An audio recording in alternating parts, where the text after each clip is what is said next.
CliffCentral.com on a Thursday morning, and the Burning Platform, our chance to catch up on all the things that are going on in the news and to see what is happening that affects your life. And one of the people that we have become increasingly familiar with over the years, there used to be a time where I had to give an introduction to Gayton McKenzie, but he's become such an important part of the political landscape that now he hardly needs an introduction. He is, of course, the president of the Patriot Alliance, which is a political party in our parliament and contesting a number of provincial and local seats as well. Gayton is also the former executive mayor of the Central Karoo District Municipality in South Africa, and he has some truths to tell us about this morning. He's got plenty to share. I saw him last week and said to him, listen, dude, we've been asking you for months to come on the Burning Platform. He assures me he was not avoiding us, Pumi.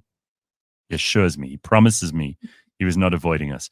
So it is with great pleasure that we welcome. But we'll treat it like a political response. Gayton, how are you? It's nice to see you. Good morning. Good morning to you, Pumi. Hello. It's a genuine good morning. It's not a political one. No. So let's just talk about a couple of things. First of all, how is the Patriotic Alliance looking? We've got an election this year. What do you think your chances are? Where are you guys working the hardest? I know you're in Plet at the moment, are you not, for a by-election that's happening there? Yes, basically, I'm in Plet actually for we are removing the DA tomorrow in Plet. We're putting in a new government there. But we have a big by-election coming up in George on the 14th of February. The PA, we aim for around 10%, 10% of the vote. It's not going to be easy. You speak to any political party, they'll tell you, oh, we're doing so good at the moment. But they have nothing to benchmark or to prove what makes them think they're doing good. We at the PA, we're doing extremely good. And the only thing we can show as evidence is the by-elections. We've been winning a lot of by-elections. We've won Solplaatje Municipality, Rudepan, we've won Kensington, we've won Ennerdale, so we've won one in George. We're about to win one on the 14th. So yeah, basically that's the reason why I'm saying that we are one of the fastest growing political parties in the country. These are interesting areas, and I mean, South Africa is in some way, shape or form obsessed with race, and I think that the PA has a huge amount of colored support. Of course, they've got support from other groups as well, but nobody's really been the colored party in South Africa. Do you think that that's where there's a gap? And do you think that the DA in particular are taking you guys seriously in places like the Western Cape, where they've had a fairly strong success story over the years? All right. Now, what you're saying is, I think that what you're saying is so true. The people are scared to admit that every party has a base. Let's take the ANC. The ANC's base is black people. Let's look at Freedom Front Plus. Their base is white people. Let's look at IFP. Their base is Zulu people. EFF, their base is black people. The Patriotic Alliance, our base is colored people. And there's nothing wrong with that, because you know how you know a party's base, what a party's base is. You must see which by-elections they take part in. And we see ourselves as a colorful party. Colored people are definitely our base, and we are unapologetic about that. But we endeavor to represent everybody in South Africa. And that's why we go out of our way to make sure that our leadership speaks to that. That we are the only party that has got 90% of the races in their top leadership. We don't have an Indian yet. But we've got white people in our top 10 structure. We've got Black, African people, we've got colored people. So yeah, we are trying to move away from the colored tech only. Okay, 10% is ambitious. Pumi, what do you think of that? 10% for the Patriotic Alliance in the national elections. Of course, a large proportion of the of South Africa's parliament is made by, in fact, half of those seats are provincial, but the other half are all national proportional. You think that's a possibility? They could get up to 10%? You know, Musi Maimane launched his manifesto last Sunday. And last week we were talking about Rise Mzansi's manifesto. Yes. Everybody seems to be talking about that 10 to 15% mark. going for a 10 to 15%. So it'll be interesting. What does that look like in terms of numbers? For you, Gayton, what does that look like in terms of numbers of people that you think will vote for you? We're looking at 1.5 million. We're looking at 1.5 million. You see the difference between Rise Mzansi and Musi and all these parties is that, let's take 2021. We would have. We just lost your sound. I think you've gone mute. Okay, we're back. We're back. No, we're good. I said, if you looked at the results of 2021, they would have given us 4 to 5 seats in parliament already. Mm-hmm. The PA, look, if we say 10%, we're looking at 1.5 million people. And now you hear Gareth just said that the DA doesn't take us serious. No, that is the persona they would like to put out there. They don't take us serious. We are the biggest threat to the Democratic Alliance. Let me show you why I'm saying that. In 15 years, nobody in Cape Town, in 15 years, no party except the DA and the ANC has managed to win a ward. We've done that. We won a ward of the DA in Kensington. We are a nightmare to the DA. We are the only ones that if they beat us in a by-election, they only beat us because they are there with Freedom Front Plus, which is proven. And I'm saying to you that we are confident of between 1.3 and 1.6 million people. We work very hard as the Patriotic Alliance. And all these other parties, I mean, Rise Mzansi has never taken part in a by-election. Musi has tried to challenge us in Rurapan. His first by-election, we got, I think, 2,000 something votes. He got 40 something votes. So yeah, we're not in the same class or strata. So, if there's one thing that everybody knows about the Patriotic Alliance, it is your absolute hatred for foreign nationals and their place in South African society. Besides that, what are your other two priorities when you think about policy? Well, when we think about policy, I think the first one for us is crime. How to fight crime. That is the biggest thing. For us, we don't use all these big words, and we don't go around and talk about things that don't bother our constituencies. We speak about issues like, for instance, crime is a big issue in our constituency, and how we intend to fight crime is, first and foremost, we're going to bring back the death penalty. Now, people don't want to talk about that because they say, yeah, innocent people might die. But innocent people are already dying in this country. So if you say innocent people might die with the introduction of the death penalty, I'm here to tell you that innocent people are already dying. I think that's the first one. The second one is that the issue of land, for instance, people also want to be politically correct with land. The uncomfortable truth about the land issue is that people talk about expropriation without compensation. But if you go that route, I personally would love to expropriate without compensation. My grandfather lost a farm, plot, sorry. But that is just not viable where we are currently in the world. So we as the Patriotic Alliance, we say expropriate but with compensation. Because once you expropriate without compensation, you lose property rights. Now, as a very successful business person, once you lose property rights, you have no country left. I can assure you that property rights is the bedrock of any of finance, international finance, and capital. So you need to avoid that avenue. So we are saying expropriate the land, but with compensation. We are saying bring back the death penalty. We are saying that stop this bragging about we've got 18 million people on grants, which is a third of the population. It basically speaks about your incompetence. If you say, look how many people I have on welfare.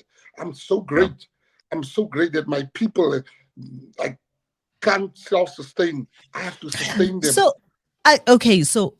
those particular issues would need to go back to Parliament, and you'd need a change in the legislature. So how do you do that with a 10% party? Before you answer that one, I just want to say, this is quite an important thing to take stock of. He actually answered your question, which politicians don't. He told us what his priorities are, and he didn't push back. And maybe you want to push back before we get to what your 10% will actually achieve in Parliament.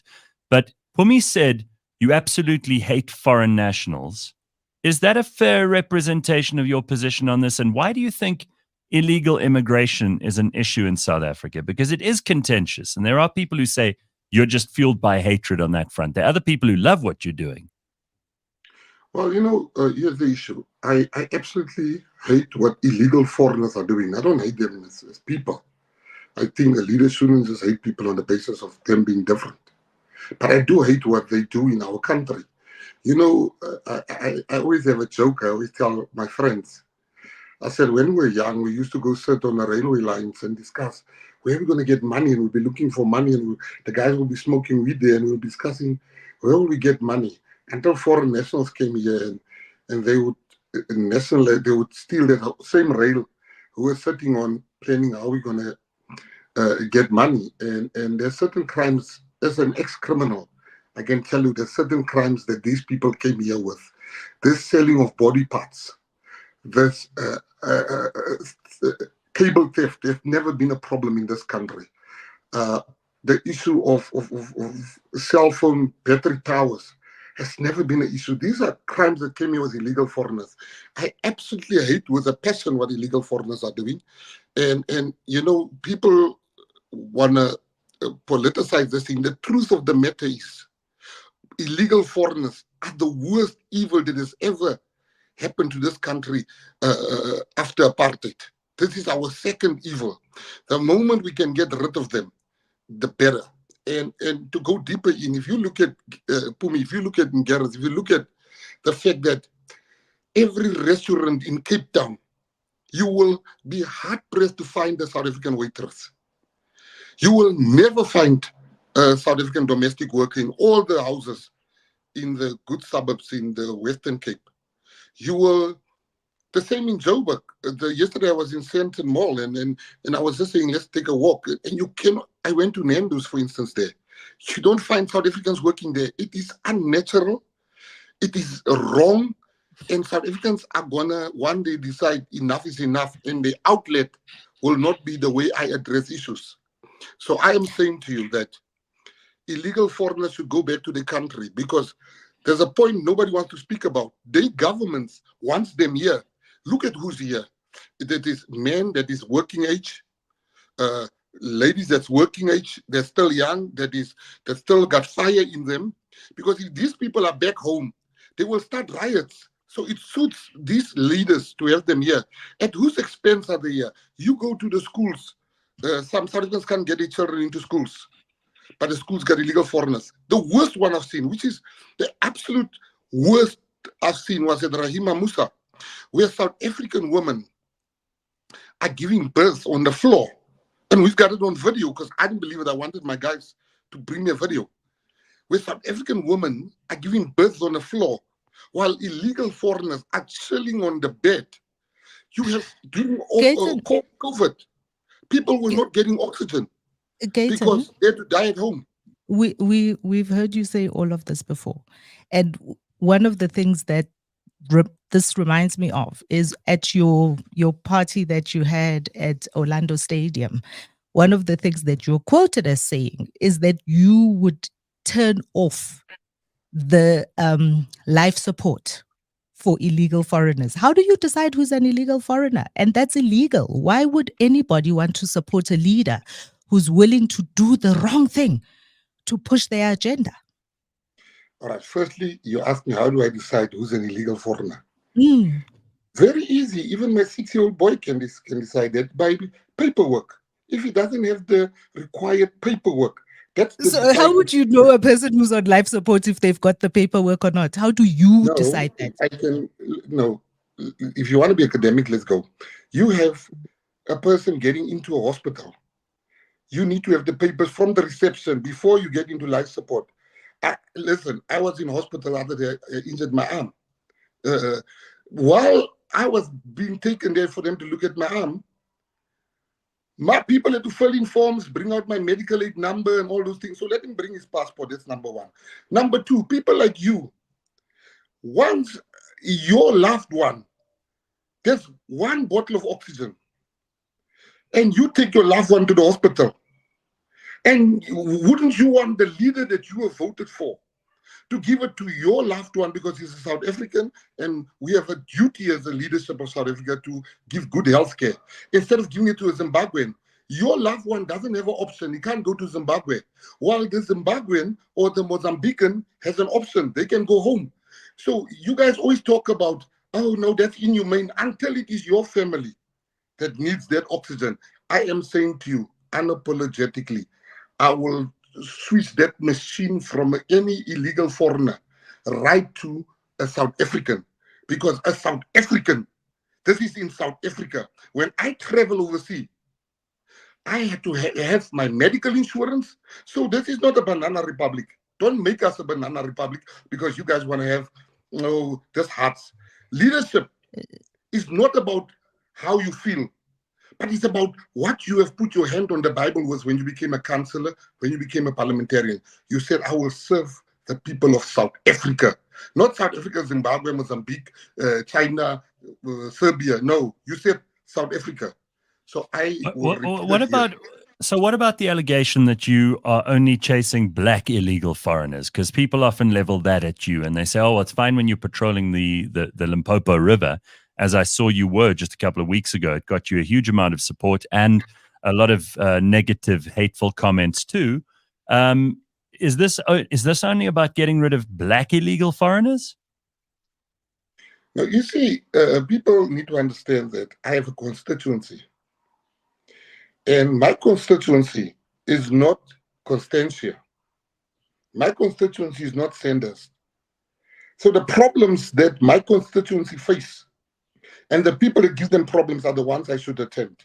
Now, these are the problems of my constituency. They can't get space in hospital. They can't get jobs in restaurants. They can't get jobs as security men. They can't get jobs as gardeners. They can't get any job they want because illegal foreigners get preference. Now, when I go and look at who's these illegal foreigners that get preferences, I can understand why people say we are only chasing Zimbabweans and Mozambicans.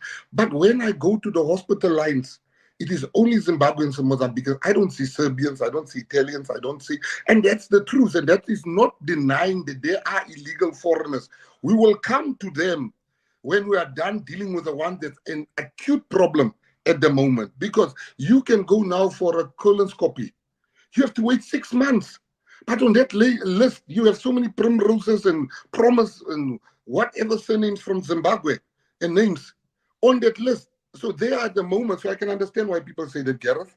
But the fact remains, I listen to the constituency, and my constituency says the security guards. I'm still to meet an Italian security guard that's illegal here. Well, I mean, Gayton, one of the reasons we like having people like you on this show is because we want to give you a chance to explain these things. And you've been very clear. Again, this is refreshing because politicians who we've had on this show before will dance around an issue sometimes. Now, many people won't agree with your stand on foreigners.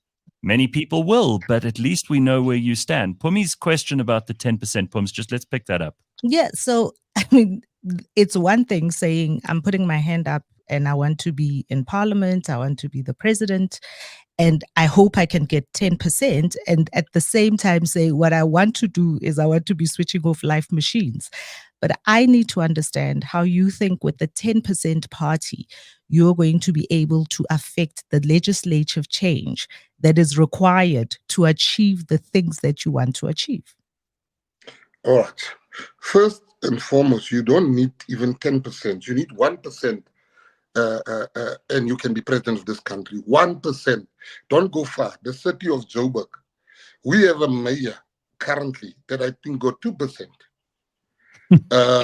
I can show you 20 other places in South Africa. So 1% can make me the president of South Africa. 1%.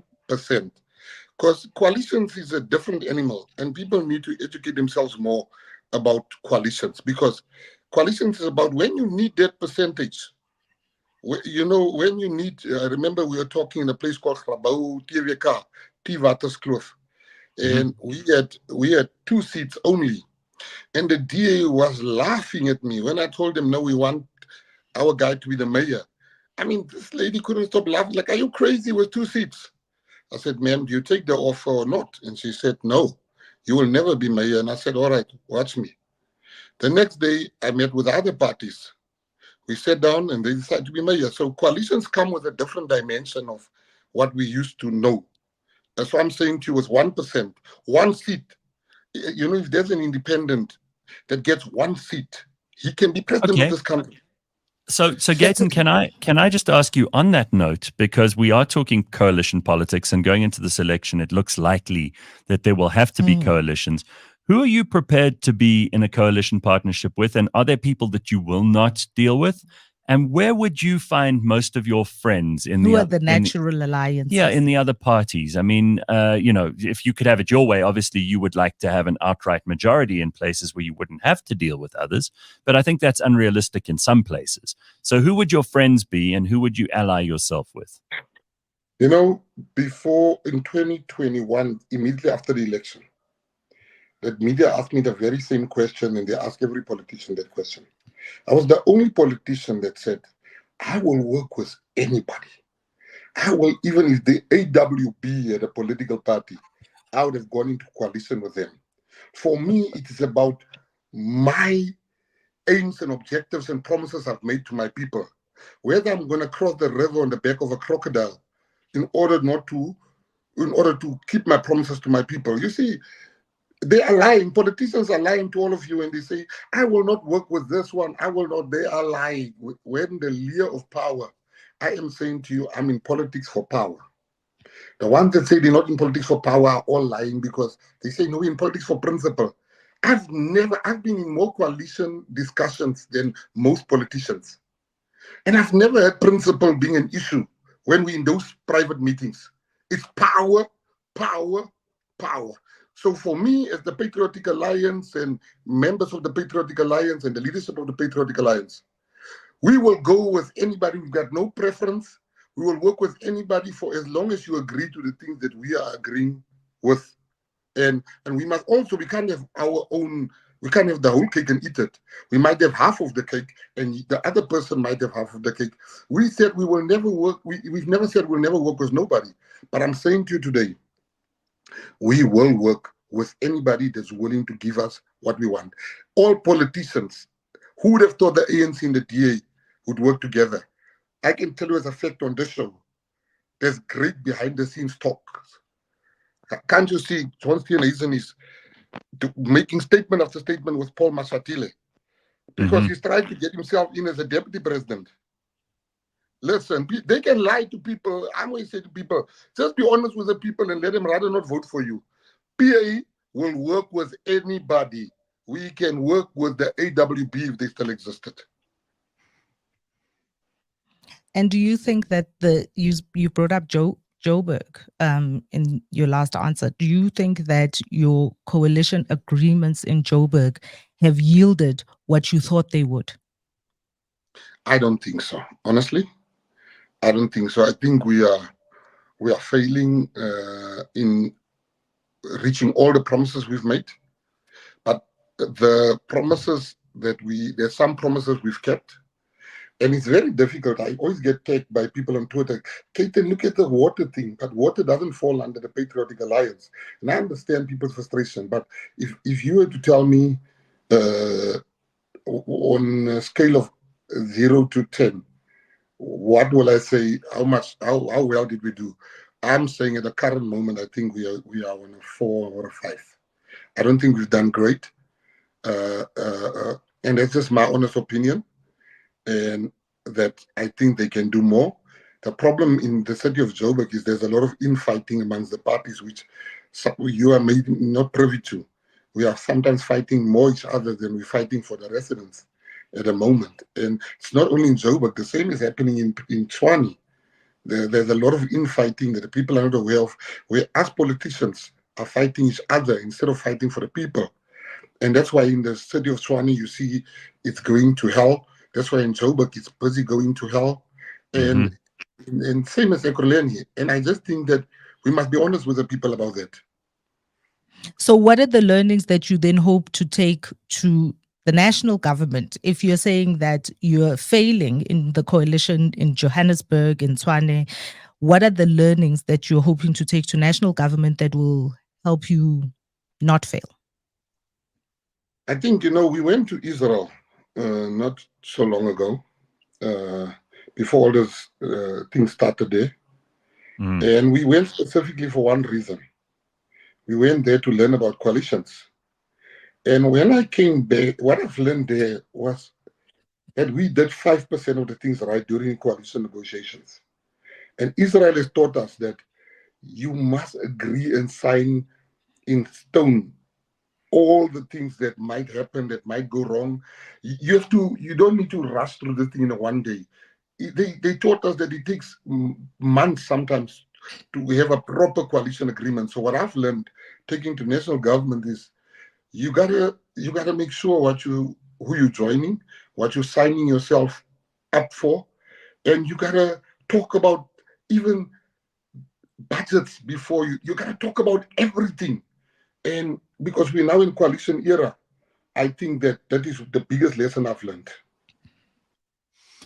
What about you've got some ideas, some quite strong ideas about things like conscription, and we have a massive unemployment problem in this country. Do these two go together? Is the one a solution to the other? And what do you think the Patriotic Alliance can do for young people in this country who, let's face it, if there's a group of people out there who are disenfranchised and who are feeling very left out, it's young people. How are you going to appeal to them? And is this part of your plan, this conscription thing?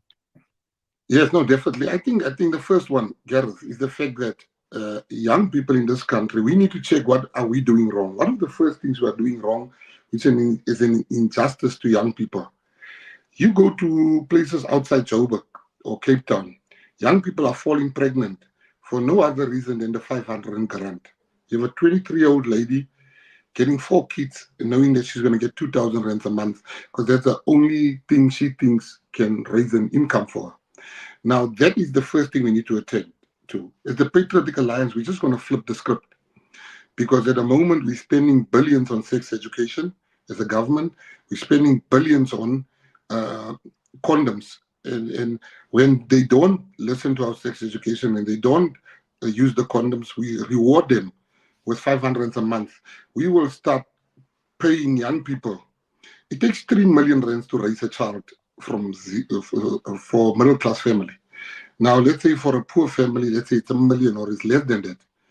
And we are saying at the Patriotic Alliance, let us give every child between the ages of 13 and 18 years a stipend, anything between 200 and 500 rands, not to fall pregnant, as a reward, boys and girls. Once you don't have a child, you're getting paid. And then we will have, of course, people think it costs only 500 to raise the government. No, hospital cost, all this cost add up, and it's a lot more than the 500 the government is giving. So we want to change that. Then the second issue is that not everything about apartheid was bad. And I don't care if there's a backlash for that. I can tell you, not everything about apartheid was bad. One of the things that apartheid did very well for me was conscription. I know guys that would have ended up in jail with me if they were not in the army. And that's a fact. Whether they were on the wrong side, they were on the side of the Boers. But the fact remains is that we need to make sure that young people, at my businesses, I've got a lot of young white boys there. No, not young, 45 upwards. And you ask him, you only got standard 4. He only did like grade 6. But this guy knows so many things. And you ask him, where did you learn all these things? The army, sir. The army, sir. So the army is not just shooting. I don't think ours can shoot, but the army, there's a lot of stuff you can learn at the army. So I'm taking these young people to the army, whether you gay, whether you straight, whether you white, whether you black. When you reach the age of 18, but isn't this adding to the cost side of an already beleaguered economy? I mean, we're now going to pay people not to get pregnant. We're now going to pay people to go and join the army because even though there's conscription, you can't not pay them at all. So these are costs. These are adding to the state's cost book rather than bringing in, more money or creating employment. All right. 2 things there. I'm going to give you 2 answers. The first one is 18 million people are currently on welfare. And they are adding nothing to the state. Nothing.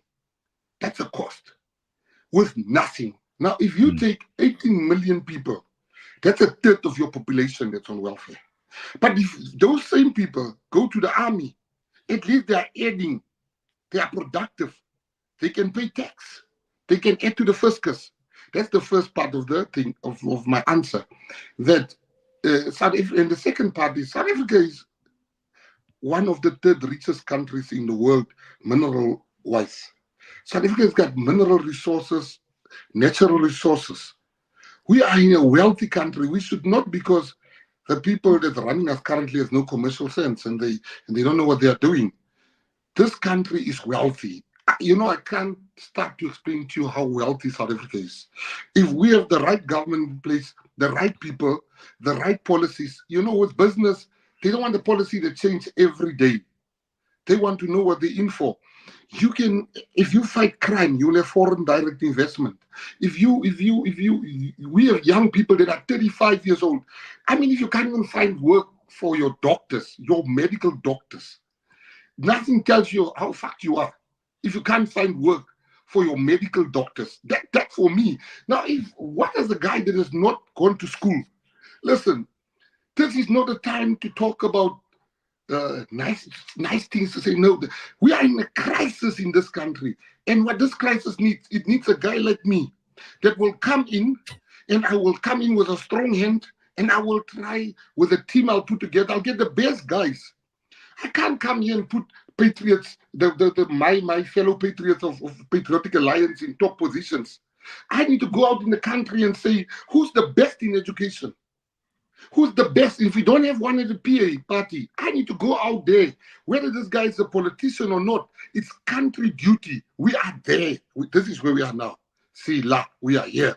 We need to make sure we get people. We are in trouble. This country is gone.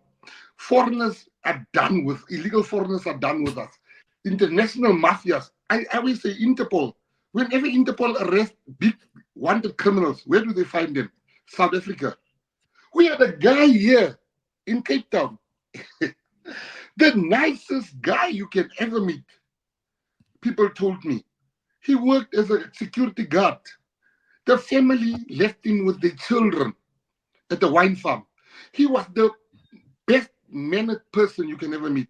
This guy was the boss of the killings in Rwanda. He was part of the genocide in Rwanda. And he looked for him for 18 years, and look where they find him. Every mafia, I can call you international mafias that are, some are hiding, some has been arrested here in South Africa. We need to clean up this country. We need to take our country back. And this is not a time to listen to people like Pumi that says, oh, but how do you switch off the oxygen? Until she needs oxygen. But Katen, you're making my point for me, because you're saying this guy was the security guard sitting there with the white people's family. He didn't come over the border. He came on the plane. But No, this is the point I'm making to you. Hold on. He didn't come over the plane. He didn't come with the plane. Katen, the point I am making is that for the problem for you and I is a systemic problem, and it's a problem around our policing, it's a problem around our border management, it's a problem around home affairs and corruption. Those problems, my dear, are not the problems that you solve by standing on the side of the river and saying fangom. So that's the point I am making to you. And I'm saying to you that a leader is actually a person who is able to stand in a bigger place and motivate and get individuals, all of the various individuals working together towards a particular common goal. And so you are making my point for me. But my question, I just want to jump in here, Pums, because you often and rightly, I think, criticize our current president, Cyril Ramaphosa, for being spineless, never making decisions, trying to play both sides of every issue, trying to be everyone's friend, the negotiator from CODESA and the unions before that. And the antidote to that, sometimes it's too strong an antidote, is the kind of stuff that Gayton's talking about, where you have decisiveness, you know where people stand. Gayton, would you be able to, for example, take care of gangs in the Western Cape? Would you be able to take charge of policing from someone like Becky Cele and fix what's going on there? All right. No, just let me answer Pumi first before I get to your Sure. question. Sure. I You didn't see, I finish don't have. asking my question. Okay, I didn't finish asking finish my it. question. Finish it. Yeah, go for it. I interrupted. Sorry. My fault. No, but really, my question is around the fact that the leadership that we don't see in this country is a leadership that can create a single-minded goal for all South Africans to fall behind. And do you think that you are that person? Yes, I think I'm that person. I think first what you must understand is that I'm not in power, and I'm talking about nationally. I'm not in power. What am I doing by standing by the side of the river? I have brought attention to the problem.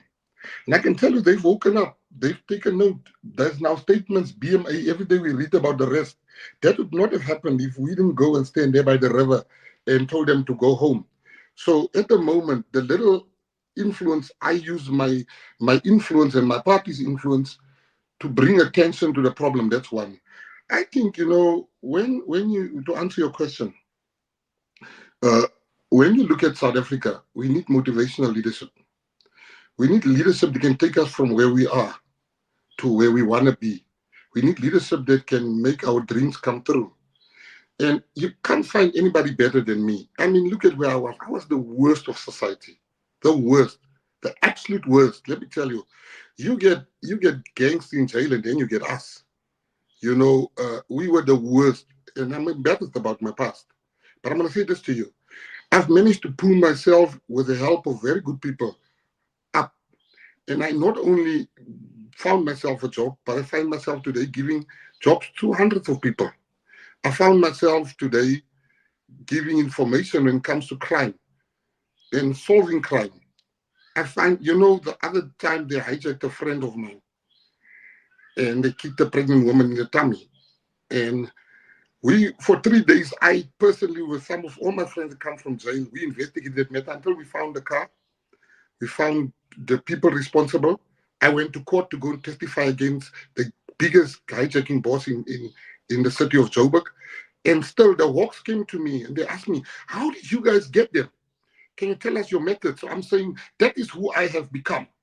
And even successfully financially. So I'm saying, I'm going to take that leadership and bring that leadership to the country. I am your guy for a time like this. Niyab Bukele, to answer your question, Gareth, Niyab Bukele is the best president in my book in the world. He's the president of El Salvador. Right. When the Americans dumped MS-13, the biggest gang in the world, when they mass deported them to El Salvador, I think they had a murder rate of like 30 to 50, 60, 80 people a day. Businesses couldn't operate. And they chose a man called Niyab Bukele. He came in, long story short, he dealt with the gangs the way I'm going to deal with the gangs in the Western Cape, the gangs in Joburg, the gangs in Wentworth, the gangs in Galvandale. He put them in jail without bail. And he fought crime on the streets. Today, El Salvador is the second safest country in the world after Canada.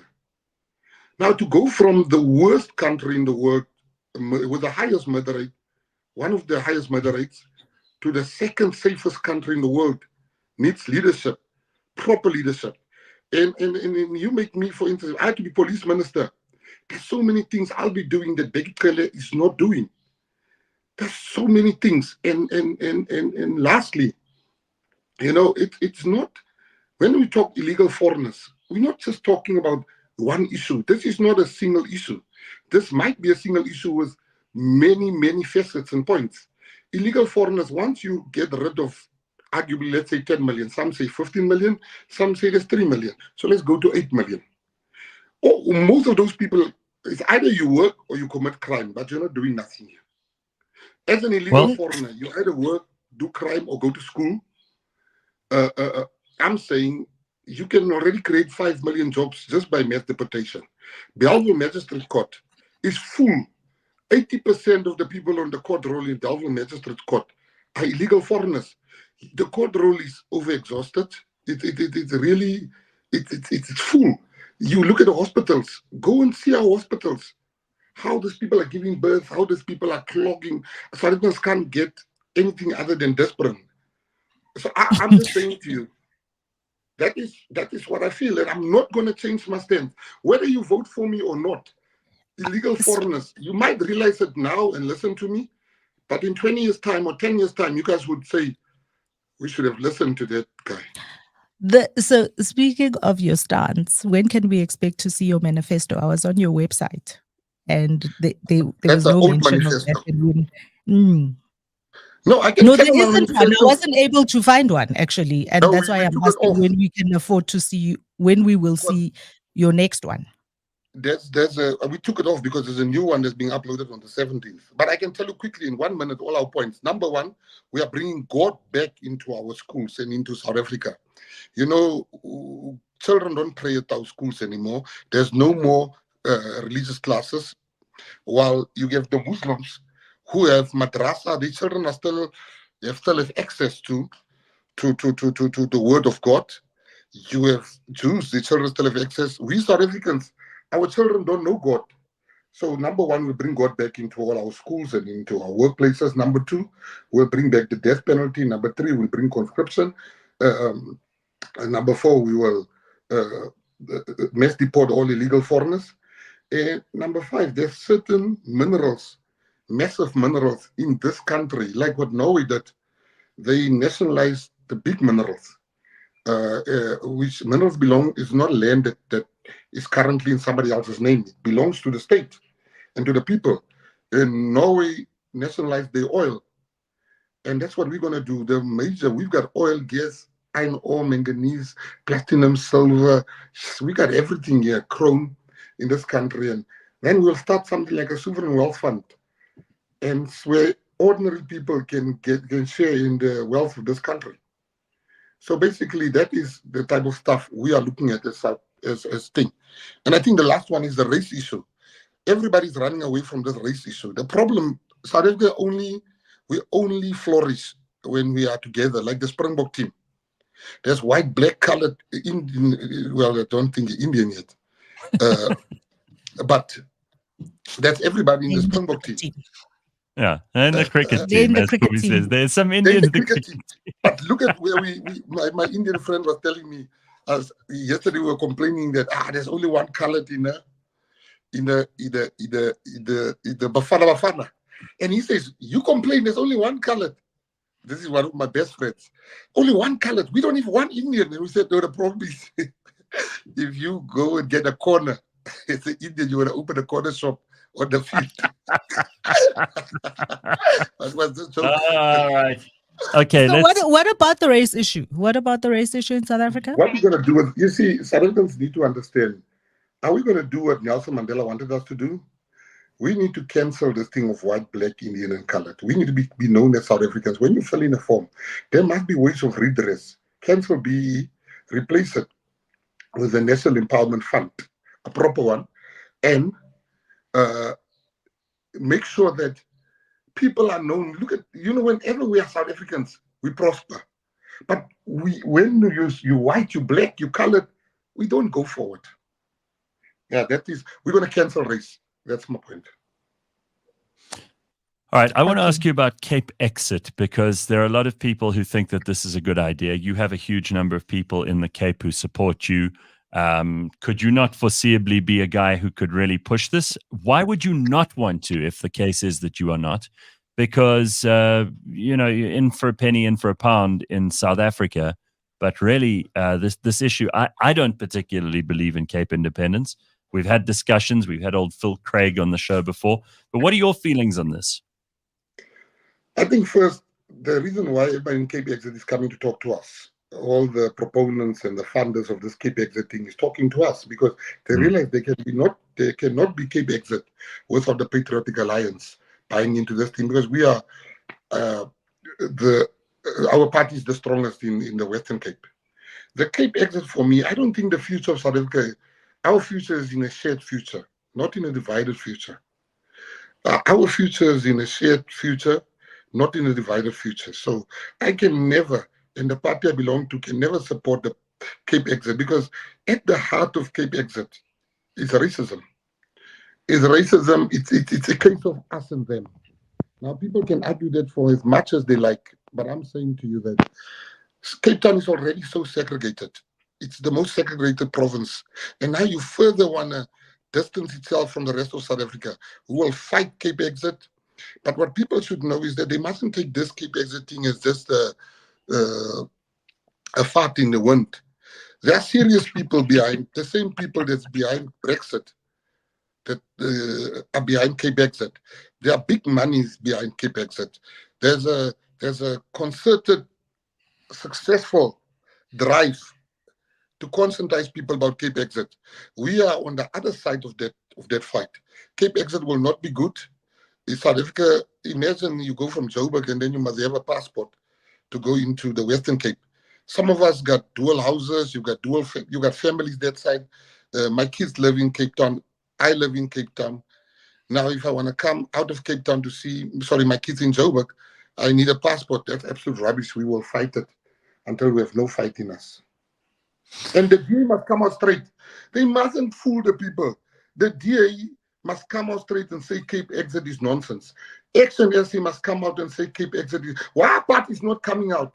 We mustn't be scared of the funders. I'm saying to you, let all these parties come out and say what is their position. The position of the Patriotic Alliance is it's absolutely nonsense, which we will not support. We will fight it. But what I'm asking, let all these parties come out. And the ones that don't want to come out are the ones that has been paid.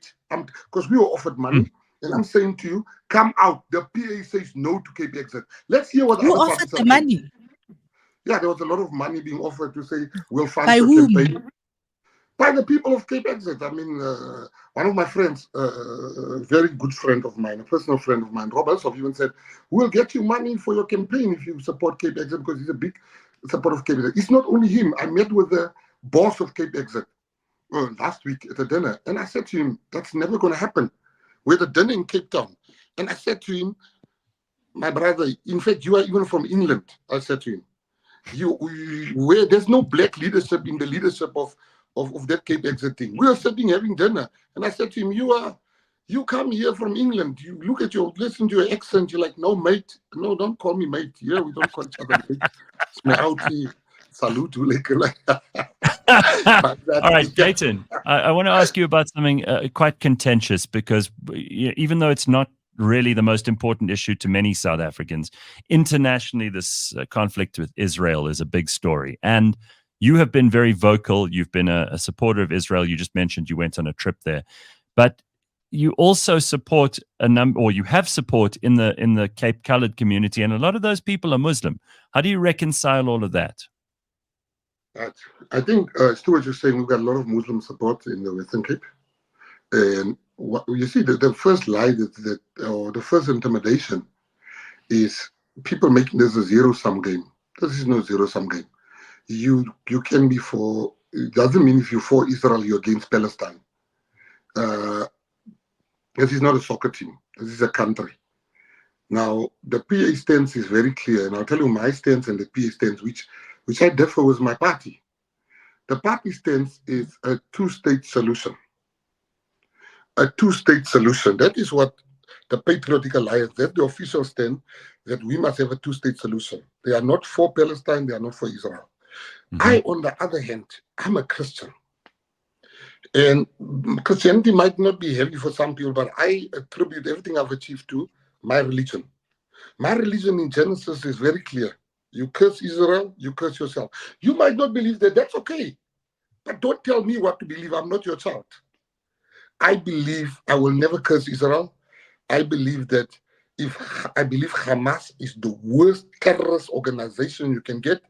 I think it's a travesty of justice for our country to even have meetings with such a terrorist organization called Hamas. And they must not talk, the ones that know the history of the ANC, that says, no, Hamas and the ANC has a long relationship. No, the ANC's historical ally has always been the PLO, the Palestinian Liberation Authority. They even trained together in Moscow. So we'll give some of the ANC guys some history. But the ANC is making a grave mistake by siding with Hamas.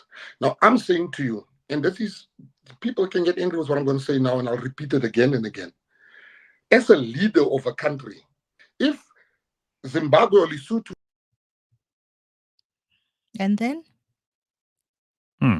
Just dropped off. Maybe his battery died. Let me see if we can get him back on. Sorry, there we are. We're back. We're back. No, Sorry. you have to No, go but back. definitely, We guys, lost you. Okay, we lost you I'm though. saying, So say, yeah, I'm saying if any country comes in this country and they take hostages Mm. and they want peace with me, I will bomb them until that hostages come out. Because listen to this, I have a duty as a president. Don't confuse what a country must do with a human being. Let's take Afghanistan before I come back to Israel. Afghanistan they left America left children behind in Afghanistan because they know we are only going there to get Americans. There was shooting happening at the airport, but Americans left children behind. And you can't blame America. That is policy. That is what a country is supposed to do. So if Hamas wants peace, they must just return the hostages. How do I make peace with you if I don't know if my child is alive? Rather, you die also. And that is things people don't want to hear. As a Christian, I will never turn my back on Israel. Number one. Number two, we want the two-state solution.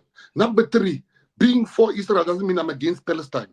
But the most important point I'm going to make you on the show today, how do I, as the leader of people that die more than the Palestinians, that sometimes don't have water more than the Palestinians, that sometimes sit in darkness more than the people in Ramallah in Palestine, how do I, how do I fight for Palestinians while the people that put me into power are facing the very same problems that I'm trying to solve there? Just because it's international doesn't make it more important. South Africans are dying more than Palestinians, particularly the people that vote for Gayton McKenzie. Now you want me to go? We've never seen our leaders coming to the Cape Flats. We've never seen our people come to Galvindale. We've never seen our people go to Wentworth, to Westbury, to El Dorado Park. We've never seen them have minutes of silence for the deaf. So my tears are reserved currently for the people that put me into the position where I can speak to you guys today. And I'm unapologetic about that. And the one that says we must boycott Jewish products, you are playing. I will never do that. When you're going to boycott McDonald's, that's okay. But don't stop at McDonald's. Do the medical, do all the high blood things, do all the medical inventions. You must also boycott everything. I am saying to you, Jewish people are not my enemies because the struggle of South Africa, Jewish people was there. Jewish people went to Robben Island. Jewish people was part of this struggle. And you're scared to say it. Hamas was not part of our struggle. Who of Hamas was in jail with Nelson Mandela? So Well, I'm Hamas, saying it's a terrorist organization. And I'm unapologetic about my views. Hamas, I will not make peace if I'm Palestine unless the hostages are back. How do you make peace with somebody you know this person kill your kid? The memory, and I'm saying there's war. There's war. Shoot each other there, it's fine. But don't go into people's houses and go and get innocent people. That's not guerrilla warfare. That's terrorism. Don't confuse guerrilla warfare with terrorism. That's my stance. If you are Muslim and you feel you're not going to vote for me because I listen to the Holy Bible, then you should not vote for me. But I am not going to be told by a Muslim how I should interpret the Bible. Because I have no right as a Christian to tell any Muslim how they should interpret the Holy Quran. I respect your right to believe everything is in the Quran. Respect my right as a Christian. I'm not the scared Christians that scared to say things. But respect my right as a Christian to interpret the Bible how I read it. If I interpret it wrong, I might burn in hell. That's okay. But don't you tell me not to listen to the Holy Bible, because I will never dare tell you not to listen to the Holy Quran. Okay, for me. Well, we look forward to seeing, I, for one, look forward to seeing your manifesto. And look, you're nothing if not honest, Sure. and we need some of that in politics. I absolutely Jesus. appreciate a person who's able to say, don't vote for me if you don't agree with me on this and that. And I also appreciate the fact that you're willing to let your voters know that you are going to take their vote and vote with whomever you believe gives you the power. So I also appreciate that, because I think it's important, for people to know, especially going into a very uncharted waters with the way that coalitions are looking at the moment. So I appreciate that. A person who's willing to say, if you vote for me, where your vote might end up is whoever's going to give me the power. Right. I think that's a great place to end it. So, Gayton, thanks for coming on the show. We look forward to hearing more from you as we get closer to the elections. And we'll keep an eye on that by-election in George on the 14th of February, right? That's the biggest one. Okay. Thank you very much. Thanks, All right, Pumi. thank you. And Pumi's going to vote for me. we're I going to can see. feel that. Pumi's going to vote for you, huh? I can feel that Pumi's going to vote for me. Pumi also is the jack of illegal foreigners. But All right. Thanks, Gayton. Nice to see you. Cheers. Is that it, Pums? You're going to vote PA?